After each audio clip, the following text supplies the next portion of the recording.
To those destroying these huts in the Himalayan forests, they're unwanted pieces of wood and cement.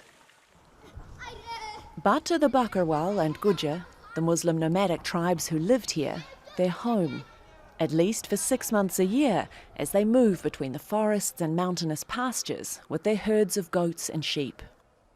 We are yet to recover from the shock. We have been living here for generations. We are now worried for our livestock and our children. I tried to plead with the demolition team, but they threatened us with arrest and a fine. Some in the tribe received a notice from the local forest department saying their homes were illegal. A few days later, people arrived to tear them down. The Himalayan region of Kashmir is controlled by India and Pakistan in part, but claimed by both in full. Last year, India revoked the region's special status, imposing restrictions on movement and enforcing a communications blackout.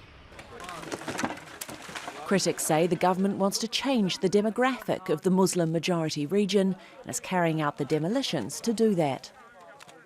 They want to dislodge people gradually from this place, throw them out, make them homeless in their own territory.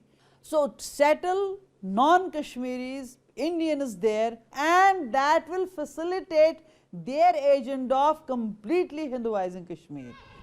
But local officials say they're only following court orders and that more than 60,000 people are illegally squatting on the land. In India, traditional forest dwellers are usually protected by law, and tribal leaders in Kashmir say that should extend to them. Last year, when the special status was repealed, the government published an advertisement that they were going to implement the Forest Act law in the region. But the reality on the ground is different. The government is working against us and people are suffering. Under pressure from the government to move from the forest and from encroaching cities, some say their traditional way of life is becoming too difficult. We live in fear that we may face the same fate as the others. We keep on thinking day and night that our homes may be demolished. Where would we go?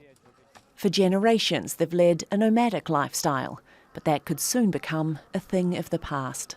Alexi, Al Jazeera.